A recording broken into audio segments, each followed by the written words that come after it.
എല്ലാവർക്കും നമസ്കാരം. International fellowship award FBSc നേടിയ മലയാളി ശാസ്ത്രജ്ഞൻ ഡോക്ടർ അജിത് നായരെ നമുക്ക് പരിചയപ്പെടാം.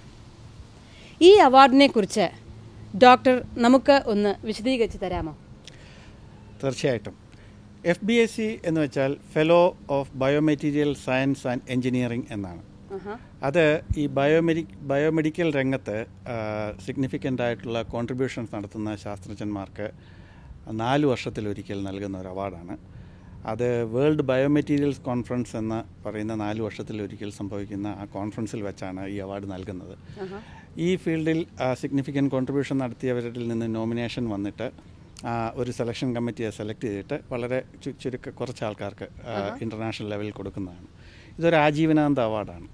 FBSc എന്ന് പറയുന്ന ലെറ്റേഴ്സ് നിങ്ങൾക്ക് പേരിൻ്റെ കൂടെ വയ്ക്കാം ഇത് കിട്ടിക്കഴിഞ്ഞാൽ. ഇതുകൊണ്ട് ഈ അവാർഡ് കൊണ്ട് പല ഗുണങ്ങളുണ്ട്. ഈ ഫീൽഡിൽ നിങ്ങൾക്ക് കോൺട്രിബ്യൂട്ട് ചെയ്യുന്ന ആൾക്കാരുമായിട്ട് കൂടുതൽ പരിചയപ്പെടാം. ജേർണലുകളിലും മറ്റ് പ്രസിദ്ധീകരണങ്ങളിലും നിങ്ങളുടെ ആർട്ടിക്കിൾസും നിങ്ങളുടെ എക്സ്പെർട്ടൈസും ഒക്കെ എക്സ്പ്രസ് ചെയ്യാം. അതുപോലെ തന്നെ അതിൽ ഈ ആർട്ടിക്കിൾസ് ഒക്കെ നമുക്ക് റെഫർ ചെയ്യുന്നതിനും കൂടുതൽ ഇതിനെക്കുറിച്ച് ഈ ഗവേഷണം നടത്തുന്നതിനുള്ള അവസരങ്ങൾ ഈ അവാർഡ് കൊണ്ടുണ്ടാകുന്നുണ്ട്. താങ്കൾ എങ്ങനെയാണ് ഈ ബയോമെഡിക്കൽ രംഗത്തേക്ക് വന്നത്? ചെറുപ്പത്തിൽ എൻ്റെ ആഗ്രഹം ഒരു ഡോക്ടറാകണം എന്നുള്ളതായിരുന്നു. പക്ഷേ ഞാൻ എത്തപ്പെട്ടത് എഞ്ചിനീയറിംഗ് കോളേജിലാണ്. എഞ്ചിനീയറിംഗ് ഒക്കെ കഴിഞ്ഞ് ഞാൻ ഒരു ജോലിയിൽ ജോയിൻ ചെയ്തു. എഞ്ചിനീയറിംഗ് സംബന്ധമായിട്ടുള്ള ജോലിയിൽ ജോയിൻ ചെയ്ത് അപ്പോഴും എൻ്റെ മനസ്സിൽ ഈ മെഡിസിനെക്കുറിച്ചും രോഗികളെക്കുറിച്ചും ഒക്കെയുള്ള ഒരു ധാരണയും അത് അവരെക്കുറിച്ച് കൂടുതൽ അറിയണമെന്നുള്ള ഒരു ആഗ്രഹമുണ്ടായിരുന്നു. അങ്ങനെ ഇരുന്നപ്പോഴാണ് ഡോക്ടർ വലിയത്താൻ എന്ന് പറഞ്ഞ നമ്മുടെ ശ്രീചിത്ര മെഡിക്കൽ സെൻറ്ററിൻ്റെ സ്ഥാപക ഡയറക്ടറായ ഡോക്ടർ വലിയത്താൻ അമേരിക്കയിൽ നിന്ന് വന്ന് ശ്രീചിത്ര മെഡിക്കൽ സെൻറ്ററിൽ ഈ ബയോമെഡിക്കൽ റിസർച്ച് തുടങ്ങുന്നു എന്നുള്ള അറിവ് എനിക്ക് ലഭിക്കുന്നത്. അങ്ങനെ ഞാൻ അതിൻ്റെ ആഗ്രഹമായി അദ്ദേഹത്തെ സമീപിച്ചപ്പോൾ അദ്ദേഹം പറഞ്ഞു, താല്പര്യമുണ്ടെങ്കിൽ ഞങ്ങൾക്ക് ഇവിടെ എഞ്ചിനീയേഴ്സിനെ ആവശ്യമുണ്ട്, ഇതുപോലെ കൃത്രിമ അവയവങ്ങൾ ഉണ്ടാക്കുക എന്നുള്ളതാണ് ഞങ്ങളുടെ ലക്ഷ്യം. അങ്ങനെ ഞാൻ അവിടെ ആപ്ലിക്കേഷൻ അയച്ചു, ഇൻ്റർവ്യൂ കഴിഞ്ഞ് സെലക്ട് ചെയ്തു. അങ്ങനെ അപ്പോഴാണ് എനിക്ക് മനസ്സിലാകുന്നത് നമ്മുടെ ഈ ആന്തരിക അവയവങ്ങൾ കൃത്രിമമായിട്ട് ഉണ്ടാക്കാമെന്നും അങ്ങനെ ഉണ്ടാക്കാനുള്ള റിസർച്ച് ലോകത്തിൻ്റെ പല ഭാഗങ്ങളിൽ നടക്കുന്നുണ്ടെന്നും. എൻ്റെ ആദ്യത്തെ പ്രോജക്റ്റ് ഈ കൃത്രിമ ഹൃദയ വാൽവ്, ഇപ്പോൾ ചിത്ര ഹാർട്ട് വാൽവ് എന്നറിയപ്പെടുന്ന ഹൃദയ വാൽവ് ഉണ്ടാക്കുന്ന പ്രോജക്റ്റായിരുന്നു. അതിൻ്റെ കൂടെ തന്നെ കൃത്രിമ ശ്വാസകോശം, ഓക്സിജനേറ്റർ, നമ്മുടെ ഹൃദയ സർജറി നടത്തുമ്പോഴത്തേക്കും ഈ ശ്വാസകോശത്തിന് പകരം പ്രവർത്തിക്കുന്ന ശ്വാസകോശം ഉണ്ടാക്കുന്ന പ്രോജക്റ്റിലുണ്ടായിരുന്നു. അങ്ങനെ അതിന് ഓക്സിജനേറ്റർ എന്ന് പറയും. പിന്നെ അതുപോലെ തന്നെ ഹൈഡ്രോസെഫാലസ് ഷണ്ട്, പല രോഗികൾ നമ്മൾ കണ്ടിട്ടുണ്ടാവും, ഈ തല വീർത്ത് വരുന്ന രോഗമുള്ള, അത് ഈ സെറിബ്രൽ സ്പൈനൽ ഫ്ലൂയിഡ് എന്ന് പറഞ്ഞ തലയിലെ ഫ്ലൂയിഡ് നിറഞ്ഞുണ്ടാകുന്നതാണ്. അത് ഡ്രെയിൻ ചെയ്ത് കളയാനുള്ള ഹൈഡ്രോസെഫാലസ് ഷണ്ട്. അങ്ങനെ കുറേ പ്രോജക്റ്റിൽ ഞാൻ അവിടെ വർക്ക് ചെയ്തപ്പോഴാണ് ഡോക്ടർ വലിയത്താൻ വഴി അമേരിക്കയിൽ ഒരു ഫെലോഷിപ്പ് എനിക്ക് കിട്ടുന്നത്. അത് ഗവൺമെൻറ് ഓഫ് ഇന്ത്യ തരുന്ന ബോയ്സ് കാഷ് ഫെലോഷിപ്പ് എന്ന് പറഞ്ഞ ഫെലോഷിപ്പാണ്. അതിന് better opportunity for young scientist in chosen areas of science and technology. അത് എല്ലാ വർഷവും വളരെ സെലക്റ്റഡ് ആൾക്കാർക്ക് കൊടുക്കുന്നതാണ്. അതെനിക്ക് കിട്ടാനിട വന്നു. അങ്ങനെയാണ് അതിൻ്റെ കൂടുതൽ റിസർച്ചിന് വേണ്ടി ഞാൻ ശ്രീചിത്ര മെഡിക്കൽ സെൻറ്ററിൽ നിന്ന് അമേരിക്കയിലേക്ക് വരുന്നത്. താങ്കൾ കൃത്രിമ ഹൃദയം വികസിപ്പിച്ചെടുക്കുന്നതിൽ ശ്രദ്ധേയമായ ഒരു പങ്ക് വഹിച്ചിട്ടുണ്ട്.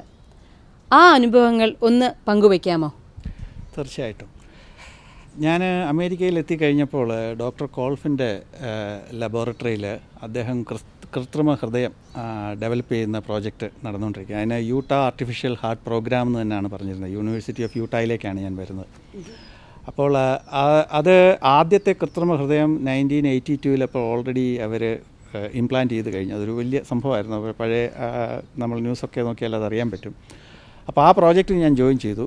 അപ്പോൾ ഡോക്ടർ കോൾഫ് എനിക്ക് പറഞ്ഞു, അപ്പോൾ ഒരു കൃത്രിമ ഹൃദയം, അതായത് ടോട്ടൽ ആർട്ടിഫിഷ്യൽ ഹാർട്ട് എന്ന് പറയുന്നത് നമ്മുടെ ഹൃദയം എടുത്തു മാറ്റിയിട്ട് കൃത്രിമ ഹൃദയം വയ്ക്കുന്ന ആ പ്രോജക്റ്റിലായിരുന്നു.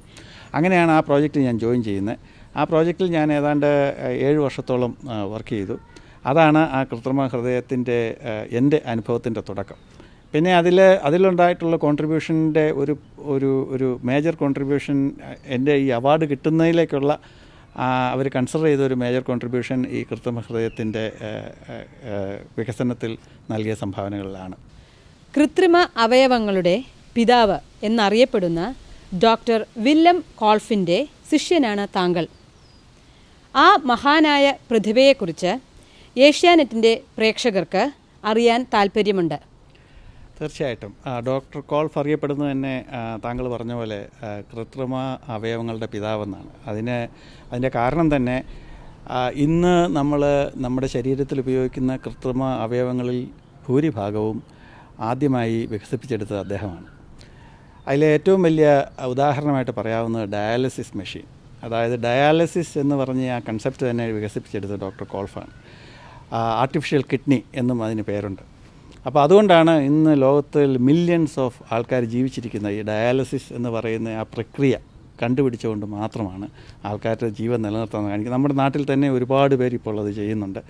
അതിപ്പോൾ എന്താണ്, ഈ കിഡ്നി ഫെയിലിയറിൻ്റെ ഇത് ഒഴിച്ചുകൂടാനാവാത്ത ഒരു ട്രീറ്റ്മെൻറ്റ് മൊഡാലിറ്റി ആയിട്ട് മാറിക്കഴിഞ്ഞിരിക്കും.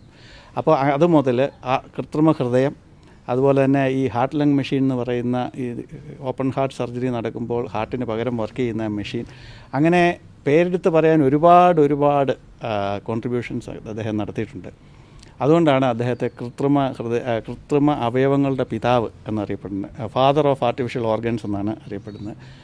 അദ്ദേഹം ഇപ്പോഴും ജീവിച്ചിരിപ്പുണ്ട്. അദ്ദേഹത്തിന് ഇപ്പോൾ 92 വയസ്സുണ്ട്. ഞാൻ അദ്ദേഹത്തിൻ്റെ ശിഷ്യനായിരുന്നു. ഇപ്പോൾ പറഞ്ഞ എൻ്റെ ബയോമെറ്റീരിയൽ സയൻസ് ആൻഡ് എഞ്ചിനീയറിങ്ങിലെ PhD അദ്ദേഹത്തിൻ്റെ കൂടെയാണ് ചെയ്തത്. അദ്ദേഹം എൻ്റെ അഡ്വൈസർ അല്ലെങ്കിൽ ഗൈഡ് ആയിരുന്നു. അപ്പോൾ അങ്ങനെ ഒരു ഗുരുശിഷ്യ ബന്ധം ആദ്യവും, പിന്നീട് അതിനുശേഷം അദ്ദേഹത്തിൻ്റെ കൂടെ വർക്ക് ചെയ്യാൻ, ഒരു അസോസിയേറ്റായിട്ട് വർക്ക് ചെയ്യാൻ ഉള്ള ഭാഗ്യവും എനിക്കുണ്ടായി. അദ്ദേഹത്തിൽ നിന്ന് ജീവിതത്തിലെ ഒരുപാട് പാഠങ്ങൾ ഞാൻ പഠിച്ചു. അതിലൊന്ന്, ഒരു പ്രോബ്ലത്തെ എങ്ങനെ അപ്രോച്ച് ചെയ്യണമെന്ന് പുള്ളിയാണ് എന്നെ പഠിപ്പിച്ചത്. അതൊരു സ്റ്റെപ്പാണ്. ഒരു പ്രോബ്ലം എങ്ങനെ സോൾവ് ചെയ്യണമെന്നുള്ള രണ്ടാമത്തെ സ്റ്റെപ്പാണ്. അദ്ദേഹത്തിൻ്റെ പ്രശസ്തമായ ഒരു വാക്കുണ്ട്, ഞാനെപ്പോഴും ഓർക്കും, ഡിഫിക്കൽട്ടീസ് ആർ ഓപ്പർച്യൂണിറ്റീസ് എന്ന് അദ്ദേഹം പറയാറുണ്ട്. അതായത് നിങ്ങൾക്ക് എന്തെങ്കിലും വിഷമതകൾ ഉണ്ടാകുന്നുണ്ടെങ്കിൽ അവിടെ ഒരു അവസരമാണ് നിങ്ങൾ കാണേണ്ടത്, അല്ലാണ്ട് ആ വിഷമത്തെക്കുറിച്ച് വിഷമിച്ചിരിക്കുകയല്ല.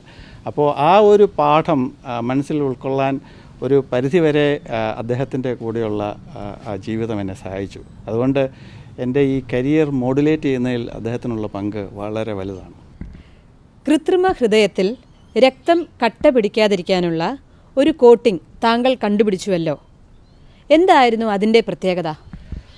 നേരത്തെ പറഞ്ഞ പോലെ ഈ കൃത്രിമ ഹൃദയ നിർമ്മാണത്തിൻ്റെ ഭാഗമായിട്ട് ഉണ്ടായ ഒരു ഡെവലപ്മെൻറ്റാണത്. അതായത് അന്ന് ഡോക്ടർ കോൾഫ് ഫേസ് ചെയ്തുകൊണ്ടിരുന്ന ഒരു പ്രോബ്ലം, ഈ കൃത്രിമ ഹൃദയത്തിലൂടെ രക്തചംക്രമണം നടന്നുകൊണ്ടിരിക്കുമ്പോൾ ഇതൊരു ഫോറിൻ മെറ്റീരിയലാണ്, നമ്മുടെ നാച്ചുറൽ ടിഷ്യൂ അല്ല. അതുകൊണ്ട് അതുമായിട്ട് ബ്ലഡ് ടച്ച് ചെയ്ത് കഴിയുമ്പോഴത്തേക്കും അത് ബ്ലഡ് കട്ട പിടിക്കും. അപ്പോൾ അങ്ങനെ കട്ട പിടിച്ച് കുറേ കഴിയുമ്പോഴത്തേക്കും അത് ബ്ലോക്കാവും. അപ്പോൾ കൃത്രിമ ഹൃദയം പ്രവർത്തിക്കാതാകും. അപ്പോൾ ഇത് കട്ട പിടിക്കാതിരിക്കാൻ എന്താണ് മാർഗം എന്നുള്ളതിനെക്കുറിച്ച് ആരാഞ്ഞുകൊണ്ടിരിക്കുന്ന ആ ഒരു സന്നിഗ്ധാവസ്ഥയിലാണ് ഞാൻ ആ ടീമിൽ ജോയിൻ ചെയ്യുന്നത്.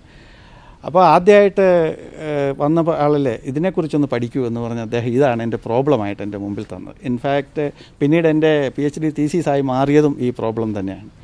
അപ്പോൾ അങ്ങനെ ഇരിക്കുമ്പോൾ ഞാൻ കണ്ടുപിടുത്തത്തിൻ്റെ പ്രത്യേകത എന്നാന്ന് ചോദിച്ചു കഴിഞ്ഞാൽ, സെറാമിക്സ് എന്ന് പറഞ്ഞ ഒരു മെറ്റീരിയലുണ്ട്. അതായത് നമ്മുടെ മെറ്റൽസും പോളിമേഴ്സും പോലെ തന്നെ സെറാമിക്സ്. പക്ഷേ സെറാമിക്സ് വളരെ കട്ടിയുള്ളതാണ്, അത് പൊടിഞ്ഞു പോകുന്നതാണ്. പക്ഷേ അത് വളരെ സ്റ്റേബിളാണ്. സ്റ്റേബിൾ എന്ന് വെച്ചാൽ അത് റിയാക്ട് ചെയ്യത്തില്ല. ഇപ്പോൾ നമ്മൾ എന്തെങ്കിലുമൊക്കെ ആസിഡൊക്കെ ഒഴിച്ച് കഴിഞ്ഞാൽ അതുമായിട്ട് റിയാക്ഷൻ ഉണ്ടാകുക. അപ്പോൾ ഞാൻ വിചാരിച്ചു ഈ സെറാമിക്സിൽ എന്തെങ്കിലും ചെയ്ത് കഴിഞ്ഞാൽ ചിലപ്പോൾ ബ്ലഡുമായിട്ടും ഇത് റിയാക്ട് ചെയ്യാതിരുന്നു കഴിഞ്ഞാൽ ഇപ്പോൾ രക്തം അതിൻ്റെ ഉപരിതലത്തിൽ വരുമ്പോൾ കട്ട പിടിക്കുകയല്ലോ എന്നോർത്ത് ഞാനൊരു സെറാമിക് കോട്ടിംഗ് ഡെവലപ്പ് ചെയ്തു. ആ കോട്ടിങ്ങിൻ്റെ പ്രത്യേകത, സെറാമിക് സാധാരണ ഈ പൊടിഞ്ഞു പോകുന്ന ഗ്ലാസ് പോലെ പൊട്ടിപ്പോകുന്ന ഒരു വസ്തുവാണെങ്കിലും ഒരു പ്രത്യേക പ്രോസസ്സിലൂടെ അതിനെ ഒരു ഫ്ലെക്സിബിൾ, അതായത് പ്ലാസ്റ്റിക്കിൻ്റെ മുകളിലൊക്കെ കോട്ട് ചെയ്യാവുന്ന രീതിയിലുള്ളൊരു ഫ്ലെക്സിബിൾ കോട്ടിംഗ് ആക്കി മാറ്റിയെടുത്തു ഞാൻ. അത് ഞങ്ങൾ ഈ കൃത്രിമ ഹൃദയത്തിൻ്റെ അകത്ത് കോട്ട് ചെയ്ത് കഴിഞ്ഞപ്പോഴത്തേക്കും അത് ബ്ലഡ് ടച്ച് ചെയ്ത് കഴിയുമ്പോൾ അത് ക്ലോട്ട് ചെയ്യാതായി. അങ്ങനെ ആ ഒരു ബോട്ടിൽ നെക്ക് ആയിരുന്ന ആ പ്രോബ്ലം പെട്ടെന്ന് സോൾവായി. അപ്പോൾ ഡോക്ടർ എന്നോട് പറഞ്ഞു, ഒരു കാര്യം ചെയ്യൂ, ഈ പ്രോബ്ലം തന്നെ എടുത്ത് എക്സ്പാൻഡ് ചെയ്ത് ഇതിൻ്റെ റീസൺ എന്നാണെന്ന് കണ്ടുപിടിച്ച് അത് ഫുള്ളായിട്ട് ഡെവലപ്പ് ചെയ്യാൻ പറഞ്ഞു. അങ്ങനെ ഡെവലപ്പ് ചെയ്ത് ഒരു പേറ്റൻറ്റ് കിട്ടുകയും, ഒന്നല്ല അതിന് 3 പേറ്റൻറ്റ് ആ ഒരു ഇൻവെൻഷൻ തന്നെ കിട്ടുകയും, അതുപോലെ തന്നെ എൻ്റെ PhD തീസീസായി ആ പ്രോബ്ലം മാറുകയും ചെയ്തു. അങ്ങനെ 2 ഗുണം അതുകൊണ്ടുണ്ടായി. അതാണ് ഫ്ലെക്സിബിൾ അമോർഫസ് സെറാമിക് കോട്ടിംഗ് എന്നാണ് അതിനെ അറിയപ്പെടുന്നത്.